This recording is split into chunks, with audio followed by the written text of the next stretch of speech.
another thing Lenin put forward, that was trade unions were kept under the party control, or it was kept under the Bolshevik party control. One more thing he had introduced, or Lenin, under Lenin as the leader of Bolshevik party, they had introduced secret police. Secret police was formerly it was known as Cheka. Later it was known as OGPU and NKVD. So this was the name later they had given. And these OGPU and NKVD punished those who were against the Bolsheviks. So those who were against the Bolsheviks were given serious punishment. Now let's look upon another topic, that is civil war. When Bolsheviks started taking the control in Russia, there were many people who were against the Bolsheviks' deeds. One thing Bolshevik had introduced, that was redistribution of land. Those people or nobles who had collected or who had enormous land which was redistributed to the peasants.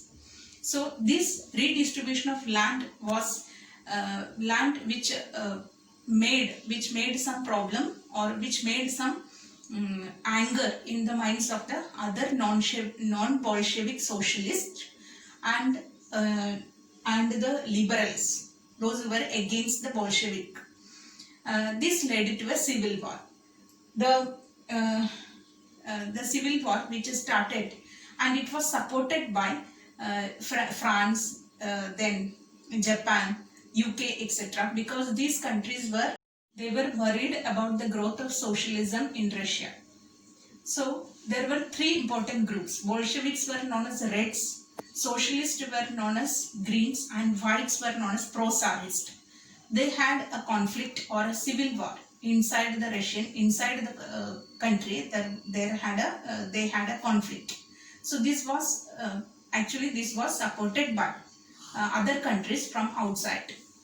At last, Bolsheviks controlled this, or Bolsheviks suppressed this civil war, and they took control of all the Russian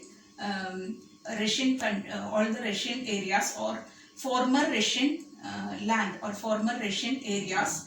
And these former Russian areas were brought under control. It was supported by, or for this to control the non-Russian areas, it was supported by non-Russian nationalities and also Muslim Jadidists. So this civil war was crushed by the Bolsheviks successfully. Socialist society. After this civil war, Bolsheviks had introduced a centralized planning for Russia. Centralized planning in the sense 5-year plan. Means a period of time, 5 years, they had made proper planning to develop the industries, to where to invest and where to make growth. So for that purpose, Bolsheviks started centralized planning. First 5-year planning system started. This 5-year planning system India had also adopted. So 5-year plans started. These 5-year plans gave more emphasis for increase in industrial production. So due to these 5-year plans, industrial production increased, economic growth was achieved, more economic growth was achieved during this time, and price was kept, or government decided the price for the industrial goods. So there was a common price it was decided by the government. And next, another important thing that they had introduced after the civil war, that was they had Bolsheviks or Bolshevik government extended, or they had developed an extended schooling system, Here even the workers or the peasants, factory workers or peasants, they could enter to the universities. They could do work, and at the same time they could enter to the universities. Next thing, that many creches were established. Creches means where the children or babies were kept. Women can go to the work when their children were kept in the creches. Next thing that they had also provided, or Bolshevik government also provided cheap public health system. Cheap public health system was provided. So these all advantages, or these all public care was given by the Bolshevik government. Stalin's collectivization program. After the death of Lenin, Stalin came into power, or Stalin became the leader of Bolshevik party, and he started governing in Russia. During this time, 1927 to 28, there was an acute shortage of, or acute problem of shortage of grains. Stalin believed that this shortage was made by, or it was created. How it was created? Large rich peasants, traders, they were hoarding the grains. So when they hoard the grains, whenever the price increases, they could sell that grains in the market, and they can earn lot of profit. This is known as hoarding. So Stalin believed that the acute shortage or acute famine, reason for acute shortage of grains was due to the hoarding of rich peasants and traders. He ordered for a raid in these rich peasants or traders' farms and houses. Raid was conducted, and he had made these large farms of these rich peasants, which was given to the peasants, local peasants, or it was announced as state property. Large farm of these rich peasants were declared as state property, government property, and which came to be known as collective farm. Okay, collective farm, and it was controlled by the state, and it was known as kolkhoz. So rich peasants were named as kulaks, or well-to-do peasants were known as kulaks.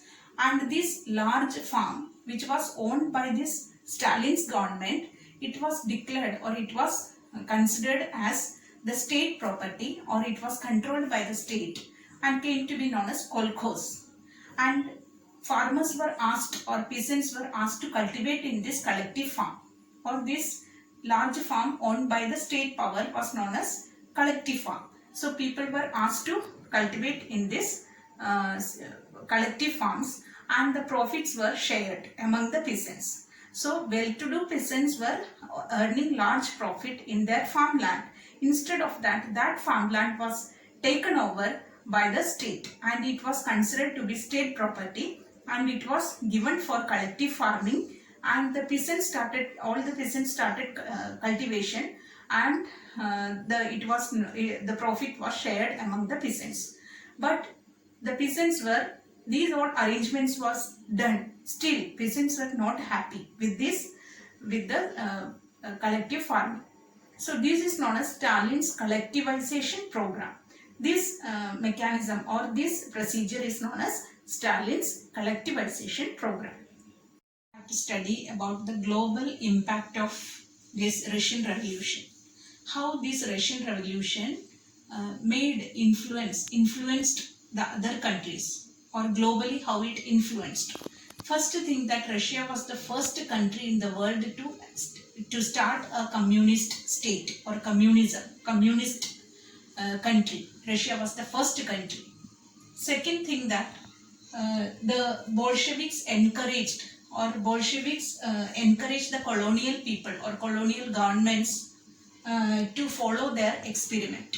So next thing, second thing is that Bolsheviks started, or they encouraged the colonial people to follow the experiment. Third thing we can say that many outsiders of USSR, that is non-Russian nationalities or non-Russian people, they had participated in the conference of the Peoples of East, and Bolshevik founded Comintern. So third important thing is that many non-Russian people, they had participated in the Bolshevik headed conference, or Conference of Peoples of East and Bolshevik Comintern. Last thing is that by the Second World War, Russia became one of the country, or Russia's became one of the very important country, or communist ideas spread all around the world, and Russia became one of the reputed country in the world. But by 20th century, we could see USSR, how much growth or how much reputation they had possessed, that declined by the end of the 20th century. So how much the USSR made the reputation, that was declined by 20th century, and the ideals of socialism which spread in different countries according to their own will. Actually, socialism started in Russia, but these ideals spread in other countries in different ways, and many countries adopted these socialist ideas in their own ways.